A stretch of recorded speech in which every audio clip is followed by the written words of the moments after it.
Emang Jokowi jahat ya Bang? Ya? Seluruh kejahatan Jokowi itu tidak sebanding dengan seluruh kejahatan yang pernah dibuat di era reformasi itu. Karena Jokowi adalah puncak dari kejahatan. Gue ucapin itu secara serius ya. Jadi Jokowi membebani bangsa ini melalui Prabowo segala macam kejahatan dia itu. Saya sebutnya kejahatan. Karena dari awal seluruh indikasi untuk menunjukkan bahwa Jokowi tidak taat pada aturan itu terbukti itu, dan itu yang menyebabkan ya defisit anggaran, kerusakan lingkungan, keakraban warga negara hilang, itu ketegangan sosial naik terus, segala macam hal sebenarnya di situ kan. Prabowo mau masuk pada rasionalitas ekonomi itu, belum apa-apa dia udah bilang 8% pertumbuhan, itu artinya kayak bajai dikebut di jalan tol itu meledak mesinnya. Ya, sangat mirip dengan Bang Rocky Gerung. Saya kira sangat kreatif apa yang dilakukan oleh Ibu tadi, dan saya kira kejahatan Pak Mulyono yang betul-betul sangat-sangat luar biasa, mengingat bahwa demi kepentingan pribadinya rela memecah bangsa ini. Bayangkan saja setiap kasus yang menimpa Pak Jokowi atau Pak Mulyono, salah satunya adalah soal ijazah.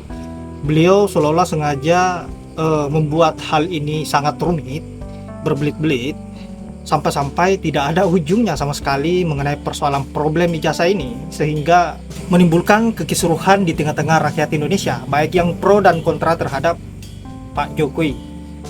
Nah, apakah benar mengenai persoalan problem ijazah ini adalah pengalihan isu terkait dengan pemaksulan Gibran dan persoalan kasus-kasus lainnya seperti pagar laut dan sebagainya?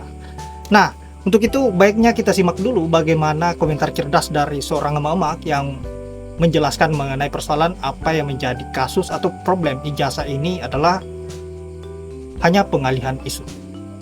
Paduka Yang Mulia Joko Widodo sedang stres berat. Guys, kita harus hentikan isu ijazah palsu ini guys. Karena ijazah palsu ini memang digunakan untuk menutupi kasus yang lebih besar. Jadi sengaja isu ijazah palsu ini dibesarkan dan dilaporkan sendiri oleh Pak Jokowi ke Bareskrim agar rakyat itu berpolemik dengan isu tersebut dan melupakan hal-hal lain yang lebih besar. Kasus pemakzulan Gibran dan korupsi yang besar itu. Jadi gini guys, seandainya pun ijazahnya Jokowi itu asli atau palsu, itu nggak ada impactnya ke kekuasaan karena dia kan udah bukan presiden. Paling yang malu dia gitu. Sebagai bangsa Indonesia itu malu kalau ketemu orang di luar negeri, presiden lu ijazahnya palsu, paling begitu gitu loh. Paling ya sanksi moral aja gitu. Jadi memang sengaja Jokowi ini ingin menutupi kasus pemakzulan Gibran yang diusulkan oleh Purnawirawan TNI. Jadi kita harus fokus di situ guys. Dasar para purnawirawan ini mengajukan gugatan untuk pemakzulan Gibran adalah berdasarkan Undang-Undang Dasar 1945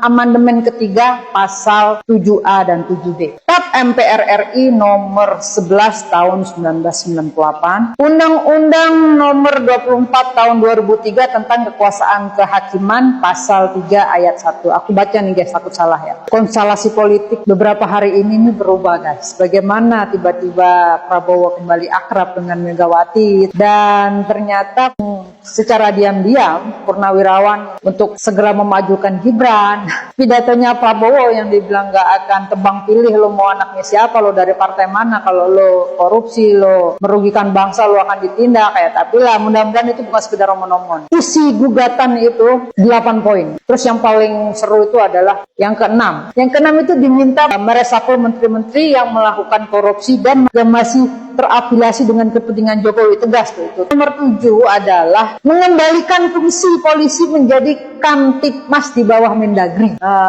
Keren ya. Yang ke-8 adalah memakzulkan Gibran. Jadi ketika Prabowo, Megawati dan Trisutrisno bertemu di acara Hari Lahir Pancasila tanggal 2 Juni 2025, surat pemakzulan Gibran oleh Purnawirawan TNI ini dikirim ke MPR DPR guys. Drama berikutnya lagi ya kan, seru banget.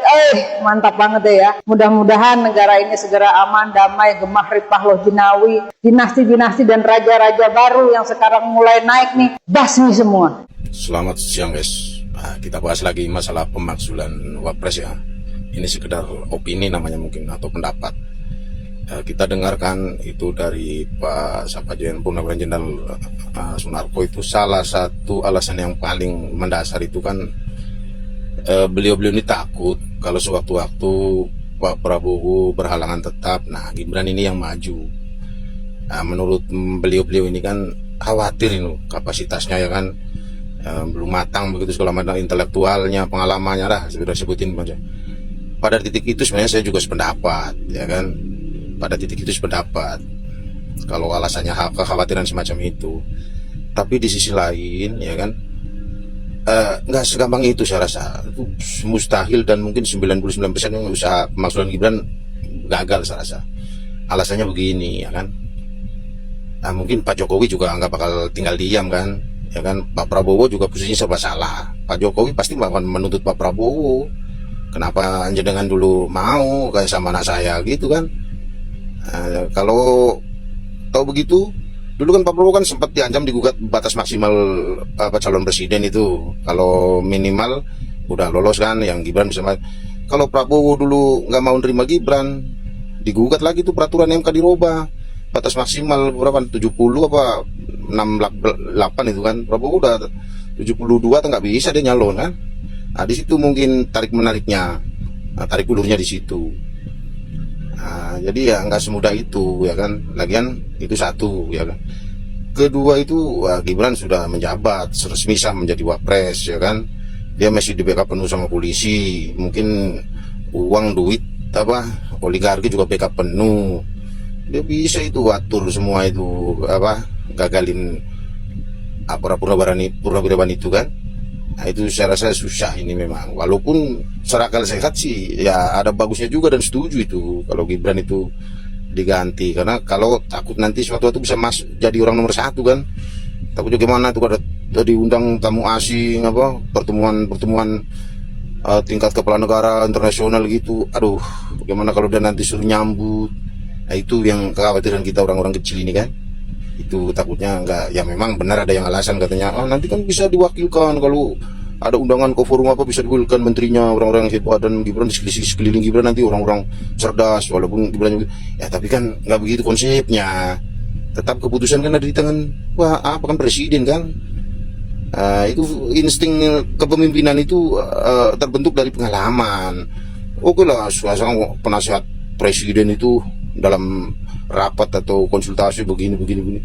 Tapi begitu dia malam-malam mungkin dia terbaring, nah intuisi pemimpin itu dia untuk besok ambil keputusan itu yang dikhawatirkan. Kalau nggak belum mapan, belum mampu ya kan. Itu aja dah kata saya mah, cuma sekedar ngomong, nggak tahu ada yang setuju apa nggak, terserah lah. Mantan presiden, menteri itu bisa dipidana kan. Di Indonesia kan orang bisa berbohong atau kecanduan berbohong atau banyak hal ini juga menjadi unik sekarang. Maka saya contohkan kasus misalnya Bareskrim mengurus ijazah. Ini kan dicoba tunjukkan sama saya di negara mana ada direct man and direct police seperti ini. Hanya uniknya di Indonesia, karena itu ijazah itu kan institusi yang dikeluarkan oleh bukan pribadi, oleh lembaga pendidikan. Nah, kan ada PT UN. Kemudian yang kedua, kenapa sih Pak Jokowi kenapa harus sewa pengacara? Kan itu dari dulu persepsi publik ya. Kenapa harus undang preman? Kenapa harus kompresi pers setiap hari? Kenapa harus rumit hidup itu? Kenapa nggak disederhanakan? Karena ini pandangan bukan saya, masyarakat orang kampung saya ngomong, tinggal kompresi pers, tinggal dilihatkan ijazahnya, didatangkan semua alumninya. Itu yang dibilang Pak Samsul, ini tutup buku, udah selesai. Nah, sebelum itu ditunjukkan, yang akan ribut terus. Nah, kenapa nggak ditunjukkan? Karena kalau ditunjukkan, ini persepsi orang lagi. Akan diuji lagi, Bareskrim pantas nggak untuk menguji itu kan? Kalau memang Bareskrim canggih loh, tulang menulang 30 tahun, 10 tahun yang mati yang lalu aja bisa dia. Tapi kan ini soal tintanya, soal kertas usianya. Ijazah itu asli nggak? Saya duga itu asli. Tapi kan bisa saja persepsi lain mengatakan asli, tapi ada juga persepsi lain mengatakan nggak asli. Ya dibuat belakangan. Tapi dibuatkan seperti identik kan? Tapi ijazahnya itu asli nggak asli, dikeluarkan resmi nggak resmi, tapi dibuat setelah tahun sekian gitu. Kan bisa saja. Jadi ini kan pandangan, kenapa sulit sih sebenarnya? Saja mengambil 2 major begitu ya, jadi 1 insinyur, 1 dosen. Yang kedua, saya lihat ini jadi aib bagi negara kita, sampai kapanpun jadi aib. Aibnya adalah aib bagi UGM, aib bagi negara kita, aib bagi kita. Jadi ini menurut, kalau kita sudah bicara aib, ya udah kita kubur semua aja, udah selesai. Nah ini menurut saya, secara saya melihat, maka saya nggak mau jadi disebut sebagai otoritas saya sebagai akademisi Universitas Bung Karno, karena ini sensitif ya, saya direktur eksekutif Fox Sports Center aja. Karena Atau ini pengamat menurut politiknya, saya ya. aib gitu. Oke. Karena kalau ini nggak aib, harusnya udah dilihatin aja, Baik. nggak susah gitu. Baik.